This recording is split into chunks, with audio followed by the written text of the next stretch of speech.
कल्पना कीजिए, आपके घर में साक्षात भगवान आए, आपको गले लगाएं और आपकी सेवा लें, और फिर अचानक आपको वो श्राप दे दे जिससे आपकी पूरी दुनिया खत्म हो जाए। आज की कहानी है भक्त गोपाल और उसकी गाय कामिनी की। यह कहानी किसी स्वर्ग सुख की नहीं, बल्कि उस दर्द की है जब आपके सामने आपकी सबसे प्रिय चीज प्राण त्याग रही हो और आप कुछ ना कर पाए। क्या हुआ जब भगवान कृष्ण ने अपने इस परम भक्त की सबसे कीमती दौलत, उसकी गाय कामिनी को मारने का ऐलान कर दिया। गोपाल जानता था कि भगवान की मर्जी टल नहीं सकती। उसने अपनी आंखें बंद की और चुपचाप अपने सर्वस्व को खोते हुए देखा। अब सवाल यह है, क्या गोपाल ने अपने भगवान से सवाल किया? क्या उसने रोकर उनसे इस क्रूरता का कारण पूछा? नहीं, उसने एक शब्द भी नहीं कहा। उसने बस अपने होठों पर हरे कृष्णा का जाप रखा।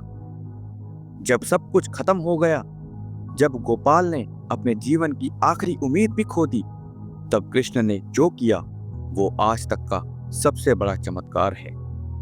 यह सिर्फ एक कहानी नहीं है, यह वो गहरा रहस्य है जो आपको बताएगा कि भगवान जब हमसे कुछ छीनते हैं तो उसके पीछे का असली मकसद क्या होता है।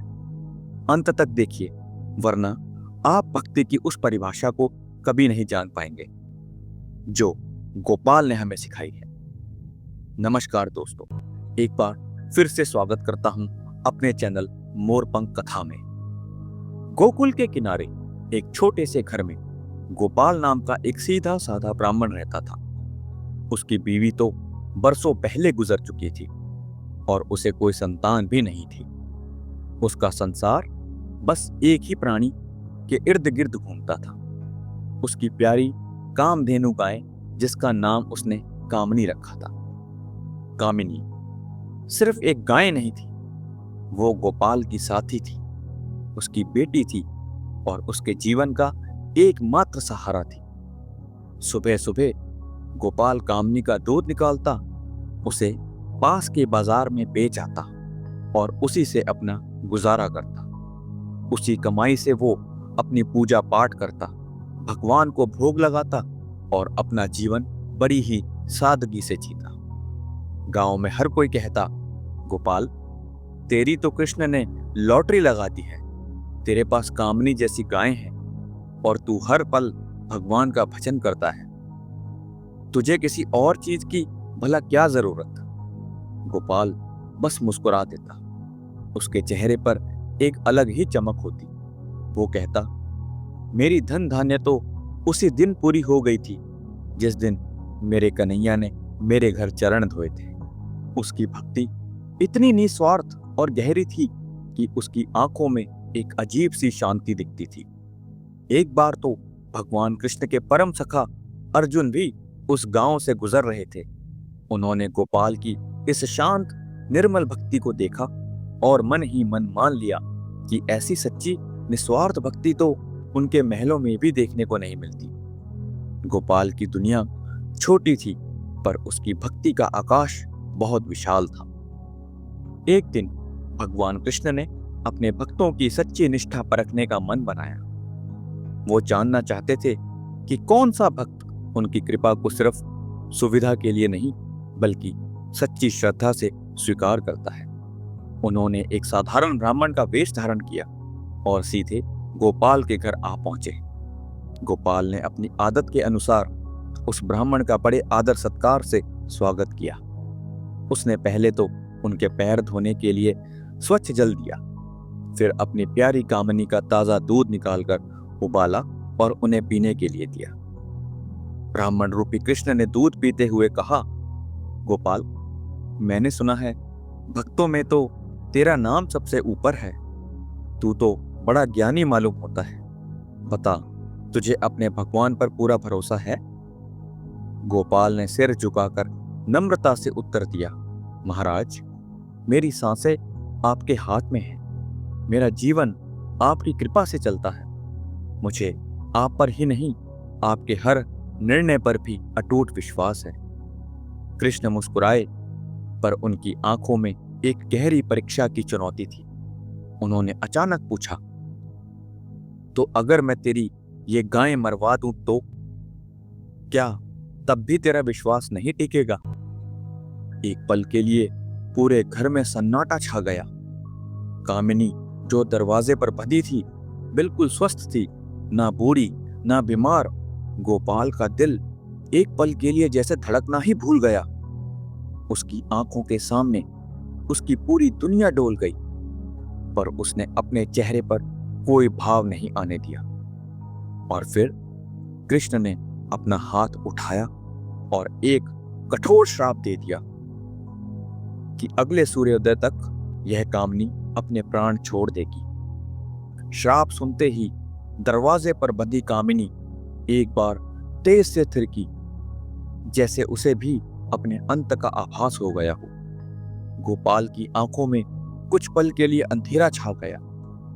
उसकी स्थिरता मानो धराशायी हो गई। उसकी दुनिया बिखरने लगी। यह खबर जंगल में आग की तरह फैली। देखते ही देखते पूरा गांव गोपाल के घर के बाहर इकट्ठा हो गया। लोग तरह तरह की बातें करने लगे।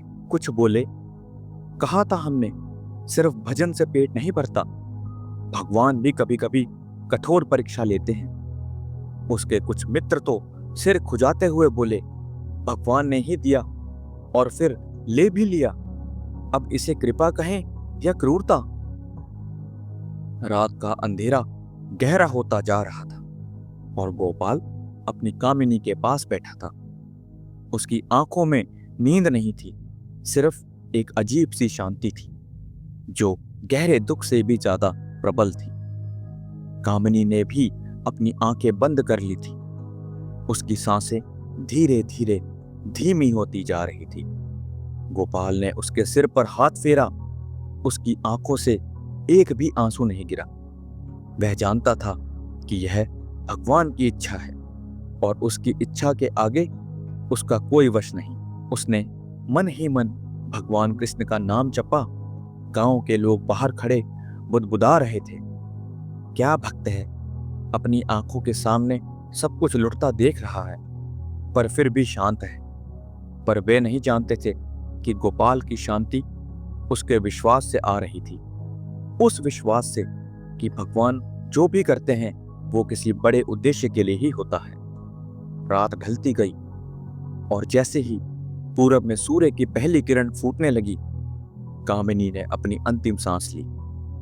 गोपाल ने अपनी आंखों से अपनी ही दुनिया को खत्म होते हुए देखा, पर उसके होठों पर अभी भी हरे कृष्णा का जाप था। उसकी भक्ति सचमुच कटघरे में खड़ी थी, पर वो अडिग था। कामिनी के प्राण त्यागते ही गोपाल ने अपनी आंखें बंद कर ली और भगवान के सामने नतमस्तक हो गया। तभी एक चमत्कार हुआ। पूरे घर में एक दिव्य प्रकाश फैल गया और वो ब्राह्मण वेशधारी व्यक्ति अपने असली रूप में प्रकट हो गए। साक्षात भगवान कृष्ण। उनके साथ उनके परम सखा अर्जुन भी थे, जिनकी आंखें आश्चर्य से फटी रह गई। कृष्ण ने गोपाल को उठाया और प्रेम से गले लगा लिया। कृष्ण बोले, गोपाल, तू मेरी परीक्षा में सफल हुआ। तूने दिखा दिया कि सच्ची भक्ति किसी लाभ या हानि पर निर्भर नहीं करती। तूने अपने सर्वस्व को भी मेरी इच्छा मानकर स्वीकार कर लिया। कृष्ण ने एक बार फिर कामिनी की ओर देखा।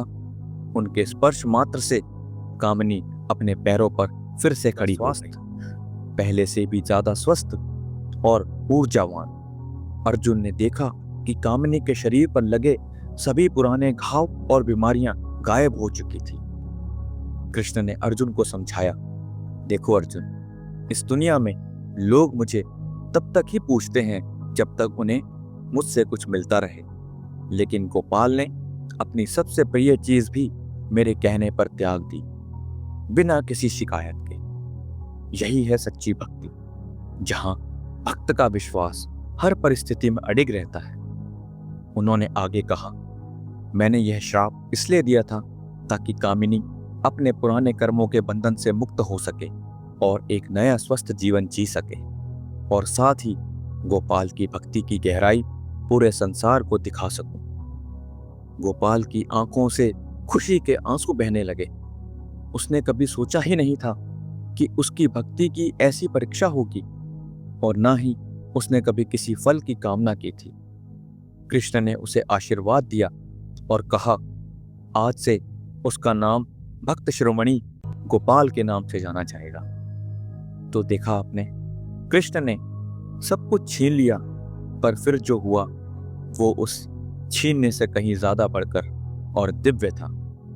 यह कहानी हमें सिखाती है कि भगवान जब हमारी परीक्षा लेते हैं तो वो हमें कमजोर करने के लिए नहीं, बल्कि हमें और मजबूत बनाने के लिए, हमारी भक्ति की गहराई को परखने के लिए ऐसा करते हैं। सच्ची भक्ति वो नहीं जो सिर्फ सुख में याद करे, बल्कि वो है जो दुख में भी अपने आराध्य पर अटूट विश्वास रखे, क्योंकि भगवान की हर लीला के पीछे एक गहरा रहस्य और एक अद्भुत कृपा छुपी होती है। यह सिर्फ एक कहानी नहीं, यह भक्ति का एक शाश्वत पाठ है, जहां त्याग ही सबसे बड़ा धन है और विश्वास ही सबसे बड़ी दौलत है। जय श्री कृष्ण।